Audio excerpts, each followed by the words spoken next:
Some parents are naturally structured, some are naturally protective. Neither is automatically right. Kids actually benefit from both structure and warmth.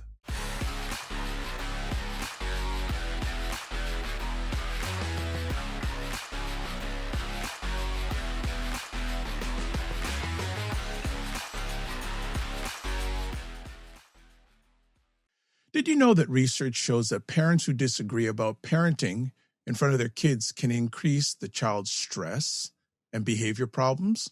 But when parents show unity, kids feel safer and more confident. So, what do you do when you and your partner genuinely see things differently?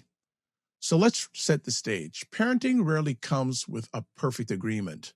One parent may be stricter, the other more relaxed. One values independence, the other structure.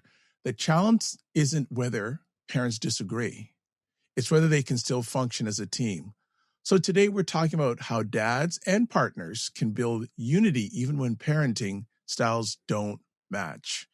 So let's realize that kids don't need perfect parents, they need parents who work together. Unity in parenting doesn't mean always agreeing, it means respecting each other, communicating well, and presenting a consistent foundation for your kids. So today you are watching Dad Central, a parenting podcast to reduce stress and build confidence in fatherhood.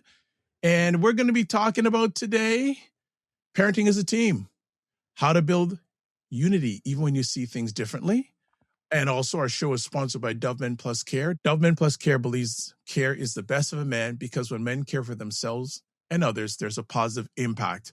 So we are hanging out with Drew today, and Drew is not at his usual locale today. So Drew, you're on the road. Yeah, and on the road today, just spending some time in Toronto. I got some family stuff happening, so just want to be here to support and make sure that we can connect where we need to connect. Excellent. And before we get into our conversation, a few things. As always, wherever you're watching or listening to this, if you haven't subscribed, please subscribe. We know that there are a lot of people who watch and don't subscribe. Why not? And also, we want to have you send in questions about fatherhood to our shows.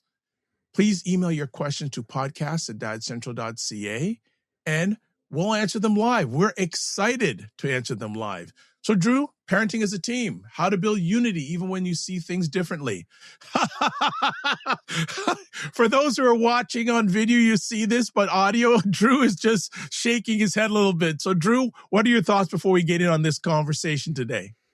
Well, we have these conversations for a reason. To me, this is one of the most important aspects of parenting. And we're going to talk obviously about some of the research behind why this is so important, the outcomes for our kids, but also just thinking of life in a family and wanting it to be as smooth or as enjoyable or as healthy as it can be. And to me, there isn't an area that can have a significant impact on that anymore than this right here. And of every family situation is a little bit different, right? So some families, they're no longer together as a parent, and so maybe it's single dads, or you've gone through some various things. So we're not just speaking to the nuclear family, we're speaking to anyone who has kids, essentially, because it's about them. And so working, even when you are not together, working as co-parents is equally as, maybe even more so, important, because the family structure isn't around the kids to support them in those other ways. So to me, it's so vital for every parent. So it's a really good conversation. Excellent. So we're going to cover today why parenting matters, backed by some research. We're also going to talk about why parents see things differently. Then we're going to get into, because there's so much to talk about this, there is a lot. We're also going to chat about a message for dads and also how parents build unity. So, Drew, let's kick it off. First things first, why parenting unity matters? Well, I guess we can start with the research. So research around the whole family psychology say that and especially around developmental psychology, show that when parents support each other in their parenting, children have fewer behavioral problems, kids experience less anxiety, they develop stronger emotional security. And so to me, I mean, those in itself are just powerful and important. I think the reality is that it also creates just a healthier home atmosphere when the two leaders of the family are working well.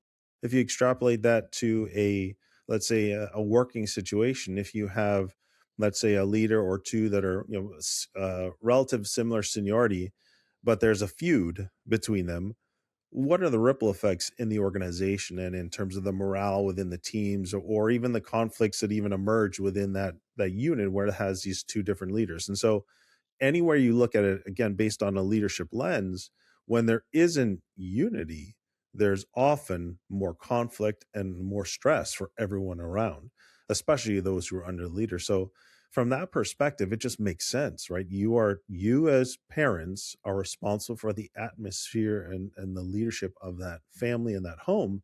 And so, that those are some of the outcomes when there isn't that unity together. Now, we're also want to be clear, the unity doesn't necessarily mean like you agree all the time. That's not what we're talking about. We're talking about being unified in how you present and how you run things in the family together.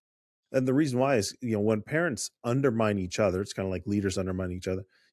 What happens often is that the kids, they play parents off against each other. And this happens especially in families that have gone through separation or divorced, right?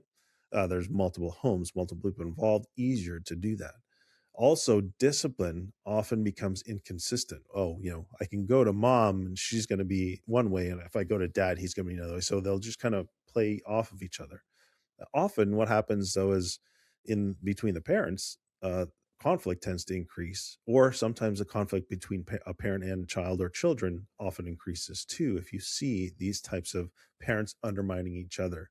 And so, like, that conflict always increases stress, and nobody wants that type of thing to happen. I mean, look, having gone through, obviously a family breakdown, having now been in a blended family, and of course, having for a season been a single dad and having to navigate that dynamic with my kids in the two different platforms, like, I've gone through what I would say is a fair amount of this. And I think everything that I've experienced lines up with exactly what the research says. So from my lived experience, I see exactly that.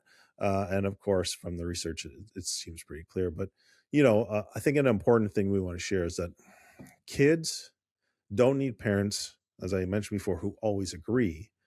They need parents who really respect each other, no matter what the family structure looks like, whether you're still together or whether you're not together. And so I think that's really the biggest thing. You can disagree as long as you disagree respectfully and present in a healthy way to the children.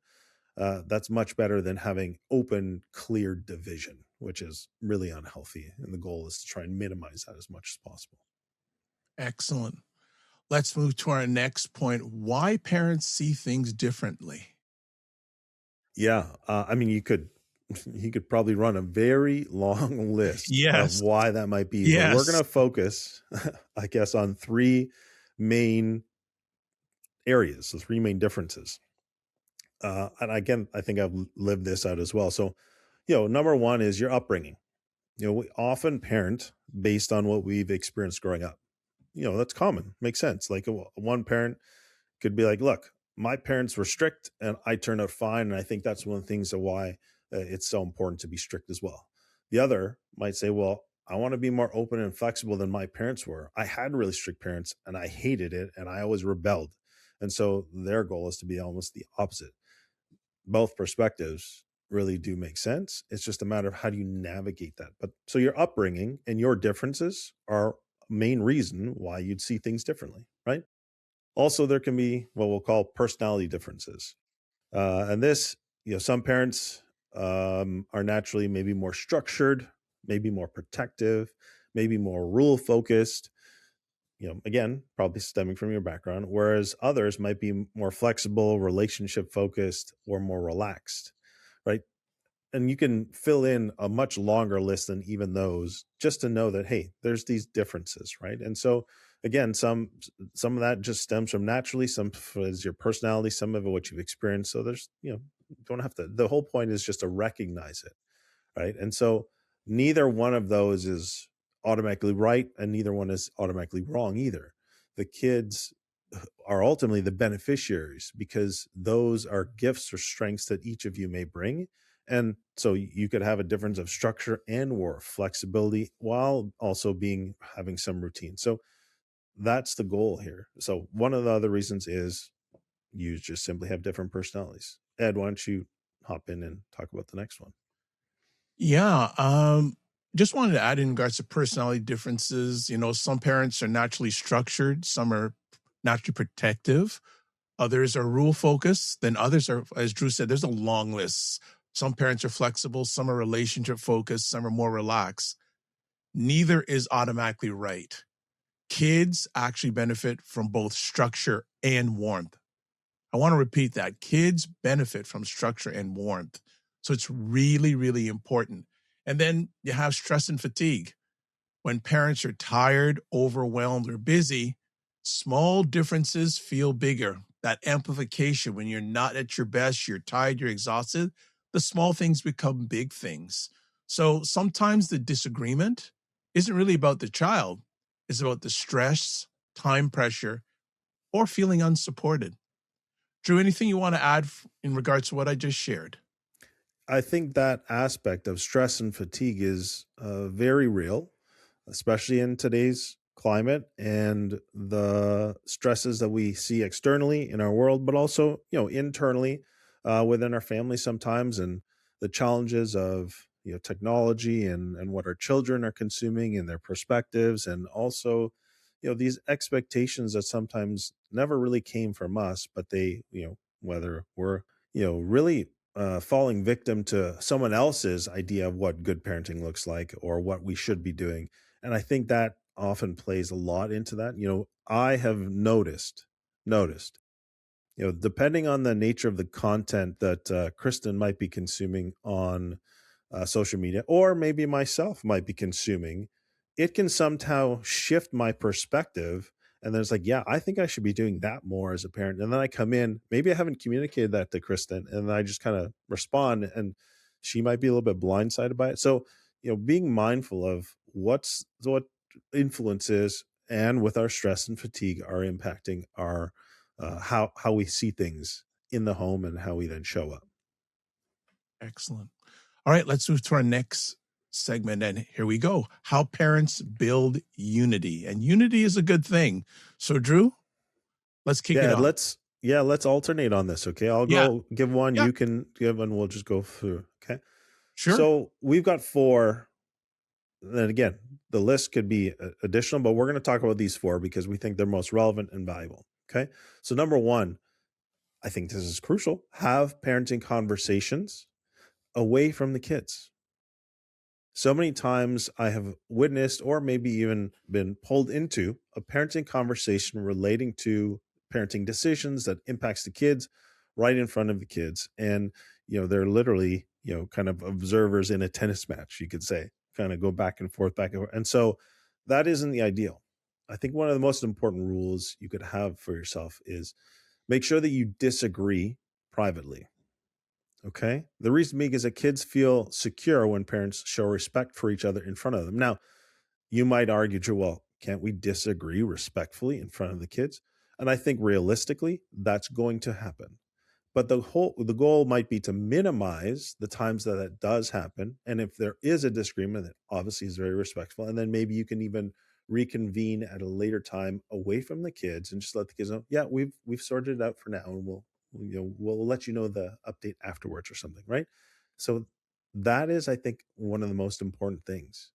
Disagree away from the kids, or have those parenting conversations that require you to work through some sticky points in private, and then come back and present to the kids after. Ed. Another important point, focus on shared goals.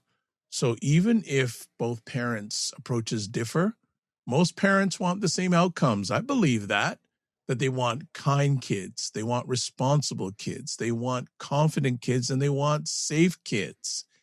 And whatever the relationship is, ultimately you would want to be working on shared goals. Not, when you're Drew refers to John Maxwell a lot. And one of the first things I remember, John Maxwell, great leadership mentor of many, he said many years ago, when we work together, we win together. So having those shared goals, not only for yourselves, but especially for your kids, is really important. So instead of arguing about methods, talk about goals, talk about the end in mind, and then reverse engineer it. So instead of saying you're too strict, try, what are we hoping our child learns here? A different mindset in regards to what do we want the best outcome for the kids, and work from that. So I think it's a really important thing. Shared goals in any relationship, especially, partners, but also shared goals for the benefit of the kids in the end. Drew? Yeah, the next one is to back each other up in the moment. I'm going to highlight in the moment. So you need to be prepared for this, because there are always going to be times where something may happen or something may be handled in a way that you might have done it differently and you felt it was really relevant and important. Uh, the goal here is to support your partner first. Okay. Then maybe in private, or just say, hey, can we talk about this in a little bit? Have the discussion afterwards and make the adjustments. And if there are adjustments that need to be made, then you communicate that together. Okay. When kids see parents supporting each other, it creates stability and trust. And I think this one's really challenging, especially that's why I highlighted in the moment. I am the type who tends to kind of, if I see something and I want to jump in, I usually jump in. And so that's where I need to hold myself back. And that's why I say it. And I think a principle from John Maxwell that might be relevant here as well is, even in the moment, find the 1% that you can agree on that your partner may have done, and give it 100% of your effort and focus. Too often we get caught in the 2% that we don't agree with, and we want to jump in and make it. So it's the 101% principle. The 1% you can agree on, and give it 100% of your effort or 100% of your focus in the moment, and then talk about the other stuff after. Excellent. Over to you, Ed. Yeah, and then the fourth of this section, appreciate each other's strengths. So many parenting differences are actually complementary strengths. So one parent may bring patience, emotional support, connection. The other might bring structure, discipline, problem solving. Kids benefit from both. They benefit. Again, going back to what I had said earlier, the kids benefit. We want to think kids first. So take those different strengths and funnel them to the benefit of the children. Each one of us is different. Even before you get into a relationship with your partner, everyone's different. There's no two people alike in the world. So take the strengths and work on how they can make things better for the children. Remember, we're here about the kids. We're here about the kids. So that's what I just want to end up on that one. Anything else you want to add before we move to our closing segment? No, that's good. All right. So finally, Drew has a message for dads. I do. That sounds ominous. Yeah, maybe my message. Yeah, it does. Oh, it does. Drew always has messages for dads. So, but I guess my tone of voice made it a little bit, big. Yeah, look, I think that, as dads, we can be the thermostat and not the thermometer when it comes to this idea. And so, meaning that we can help set the parenting temperature and set it at unity as opposed to division. And I think we could do that when we communicate very openly and respectfully, when we respect our partner's perspective, when we do stay engaged in the parenting decisions. And look, all those things, I don't think any dad would disagree with. It's the reality of how hard it is to actually do that sometimes. And so just want to acknowledge it's challenging. I'm saying that because I've lived both, unfortunately. I've lived a really unsavory, we'll say, home atmosphere in the relationship, and I've now lived a much more enjoyable, peaceful. It doesn't there's filled with differences and different and sometimes disagreements, but how they're handled and the way that we move through them is so much better, and it makes a huge difference.